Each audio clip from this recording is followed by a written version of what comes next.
اعوذ بالله من الشیطان الرجیم. بسم الله الرحمن الرحیم. ایوه حساسه مسئله ز تاسو خدمت کې عرض کوم. هغه طلاق خله حواله سره ده، چونکه اوس ضلع د ضلع کوم رول ریګولیشن دی هغه عدالت بنیاد باندې مسائل دي، خو هغه کې ځنه شي نه داسې دي چې هغه بالکل ټکاره وایي شرعي فقه جعفریه سره. هغه نه به مسله دغه ده چې خله طلاق یایي چې ته و دا څنګه کیږي.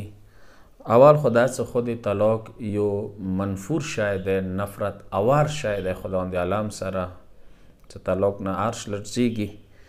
خو بیا هم ځنه وخت د مستحب شي هماغه طلاق چې یوه ښځه شدید نفرت کوي، میړه طلاق غواړي.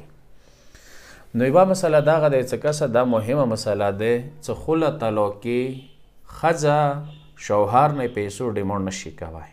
دا فقه مسئله ده، فقه جعفریه.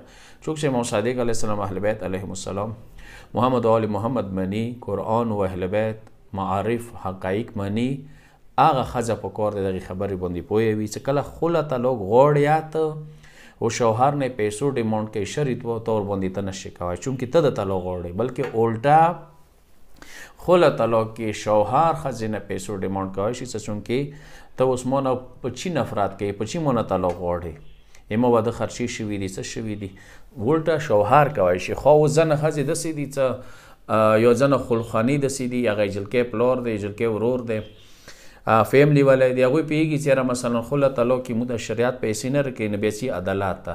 عدالتو ته مثلا ولیکي 30 लाख 20 लाख 15-20 लाख روپۍ څه دا به ته ورکوي. کس هغه به درته ولیکي، خو شرعي طور باندې خورې ته دپاره دغو پیسو خستله یا د دغې جلکۍ پلار ته ورور ته شرعا جایز نه دي، حرام دي، چونکې د خله طلاق دی پیسو ډیمانډ ته نشي کوی. لذا دا یوه مسله. دویمه مسله دغه دی چې کله طلاق وشي، کوم بچي دي، زمن دي یا نونې دي، 2 کالو پورې شوهر یې ښځې نه نشي جدا کوی. خو 2 کالو نه بعد میړه ته د حق حاصل دی چې خپل بچي ونه واخلي.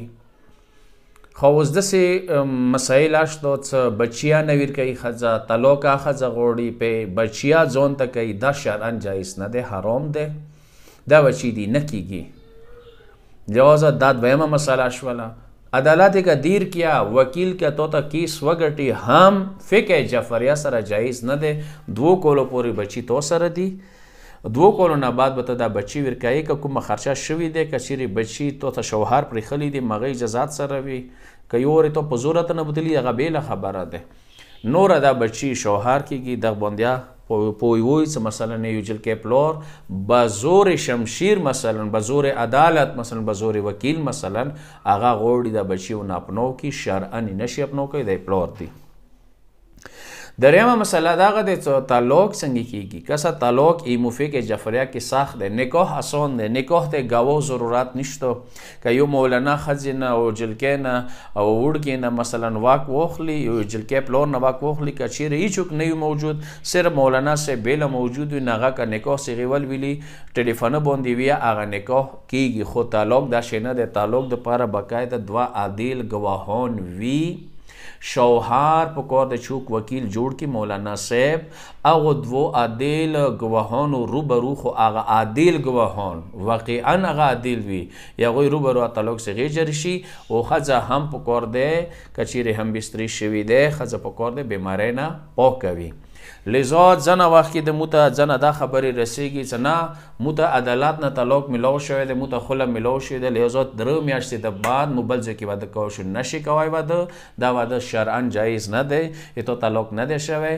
طلاق دپاره صیغو اجرا دا ضروری دی به مطابق فقه جعفریه. نمبر 1 نمبر 2 دا چې 2 عادل ګواهان وي. نمبر 3 هم بسترۍ صورت کې په کار دی چې ښځه هغه وي بیماری نه، مینسز نه پاکه وي. دا 3 شرایط مد نظر وي. لذا عدالت خولي پرچې نه درته ولیکي چې بس ما خله جاري کړله، دا خله نه وشوله څو پورې چې شوهر چوک وکیل جوړ نه کړي، طلاق یې ورکړی دی، نه بغیر نه کېږي. واخر دعوانا الحمدلله رب العالمین.